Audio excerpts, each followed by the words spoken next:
Hello friends, स्वागत है आपका मेरे चैनल पर एक बार फिर से ऑन जस्ट डू इट। मेरा नाम है मंटू सिंह और आज मैं आप लोगों को model set 1 English class 10th का पैराग्राफ, सिर्फ पैराग्राफ, दो पैराग्राफ समझाने जा रहा हूँ। पहला इम्पोर्टेंस ऑफ डिसिप्लिन और दूसरा work is worship.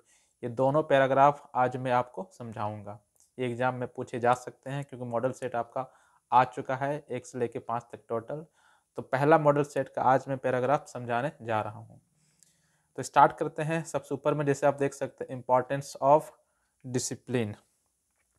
Discipline means to follow good manners. Discipline का मतलब होता है अच्छे मैनर को फॉलो करना। मैनर मतलब तरीका, व्यवहार। It is a great inner virtue of a man. ये जो है ना, इंसान का एक अंदरूनी क्वालिटी है, गुण है। We can not imagine a life without discipline. हम लोग अपने जीवन को बिना डिसिप्लिन के, बिना कोई नियम कानून के कल्पना भी नहीं कर सकते हैं। डिसिप्लिन बहुत ज़रूरी है हमारे लाइफ में। It makes a man admirable and an apple of eyes. जो इंसान डिसिप्लिन फॉलो करता है, लोग उनकी प्रशंसा करते हैं, उसे एडमायरेबल बनाते हैं।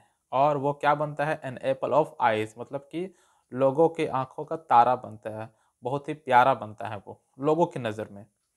We can not rise in life without it. यदि हम लोग लाइफ में आगे बढ़ना चाहते हैं, तरक्की करना चाहते हैं, तो बिना डिसिप्लिन के ये नामुमकिन है।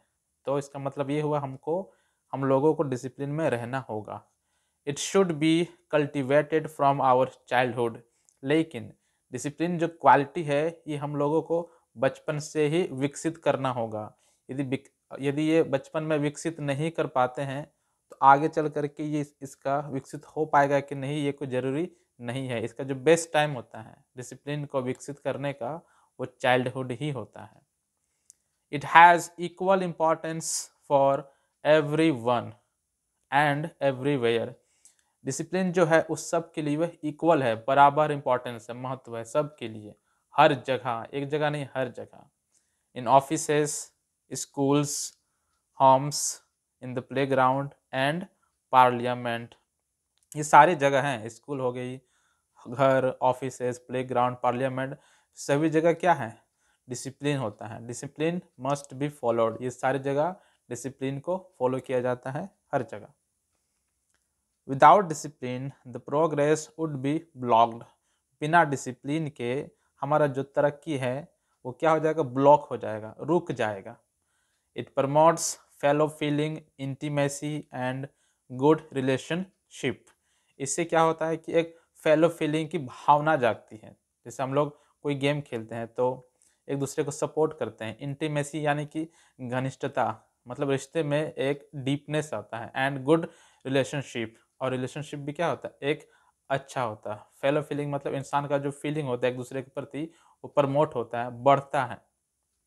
ए discipline person is honoured bye everyone.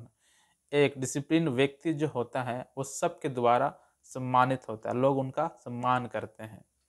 Even his counter parts praise him. यहाँ तक कि उनके जो काउंटर पार्ट्स है, यानी कि प्रतिद्वंदी, जैसे कि दो लोग आपस में जब लड़ते हैं तो दोनों एक दूसरे के विरोधी होते हैं, लेकिन उस समय भी चूंकि वो डिसिप्लिन में है, फेयर प्ले करता है, इसलिए लोग उनका भी सम्मान करते हैं। उसका विरोधी है फिर भी उसका सम्मान करता है। क्यों? क्योंकि वो डिसिप्लिन में रह करके फाइट करता है, लड़ता है, इस वजह से। तो ये आपका पहला रहा, इंपॉर्टेंस ऑफ डिसिप्लिन। दूसरा जो आपका पैराग्राफ है जो सेट 1 मॉडल्स में, देखिए, वर्क इज वर्शिप, देख सकते हैं। चलिए चलिए आइए इसको समझाते हैं दूसरा को। नहीं, work is worship. Work is worship का मीनिंग होता है कर्म ही पूजा है। ठीक है, तो पहला लाइन है, work is the best form of worship. यदि हम लोगों को पूजा करनी है तो जो हम लोग काम करते हैं, कार्य करती है, सबसे बेस्ट फॉर्म वही है पूजा करने का। If worship makes us noble and pious, work build up our character. यदि पूजा करने से हम लोग पायस बनते, पवित्र बनते, नॉवल यानी कि बढ़िया, अच्छा बनते हैं, work build up our character, तो जो काम हम लोग करते हैं उससे हमारा एक कैरेक्टर बनता है, चरित्र बनता है। कैरेक्टर का मीनिंग वो चरित्र नहीं कि इसका चरित्र खराब हो, उस तरह का कैरेक्टर की बात नहीं हो रहा है यहाँ पर। जैसे आप झूठ बोलते हैं तो आपका लक्षण क्या हो गया, झूठ का।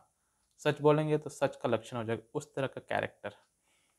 N idler depends upon others and becomes a parasite. एक जो आइडलर होता है, आइडलर मतलब लेजी आदमी, वो क्या होता है कि दूसरों पर डिपेंड होता है, दूसरों पर निर्भर होता है। And becomes a parasite. Parasite का मीनिंग होता है परजीवी। जो दूसरों पे जीवित रहता है उसको बोलते हैं परजीवी। वो खुद कुछ नहीं कर सकता, वो दूसरों पे डिपेंड होता है। रेस्ट इज रस्ट, ठीक है ना। काम बोलते हैं ना कि आराम हराम है, सही कहा है किसी ने। Greatness comes in life by hard work. इधर लाइफ में महानता चाहिए, सफलता की ऊंचाई चाहिए, तो क्या करना होगा, हार्ड वर्क करना होगा, यानी कि काम करना पड़ेगा।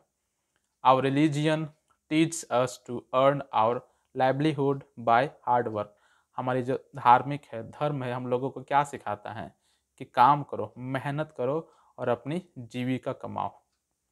God's help comes only for those who take delight in work।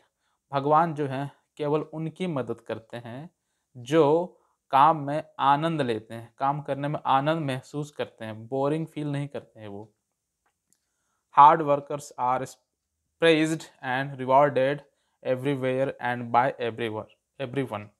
Hard workers जो होते हैं, जो कड़ी मेहनत करने वाले लोग होते हैं, उनका हर जगह सम्मान किया जाता है, ठीक है, उनकी तारीफ की जाती है हर जगह, और हर लोगों के द्वारा की जाती है। It is only work that brings peace of mind and contentment in heart. काम ही एकमात्र साधन है जिससे हमारे मन को शांति मिलती है, ठीक है ना, मन को, हार्ट को यानी कि दिल को भी शांति मिलती है, सिर्फ काम करने की वजह से, सिर्फ सोचने से नहीं। Work is a bone itself. काम जो है अपने आप में एक वरदान है। It is only work that brings glory, pride and salvation. काम ही एकमात्र चीज़ है जो हमारे जीवन में गौरव लाएगा, सम्मान, प्राइड यानी कि वही घमंड नहीं है, इसका मीनिंग गौरव, प्रतिष्ठा, एंड सेल्वेशन यानी कि मुक्ति। It is well said, more you work better you feel due to success you get by your work. जब आप कोई काम करते हैं, ठीक है ना, खुद जितना अच्छा करते हैं उतनी अच्छी सफलता आपको मिलती है, लेकिन वो काम ही है जो आपको सफलता दिलाएगी और आपको अच्छा फील करवाएगी।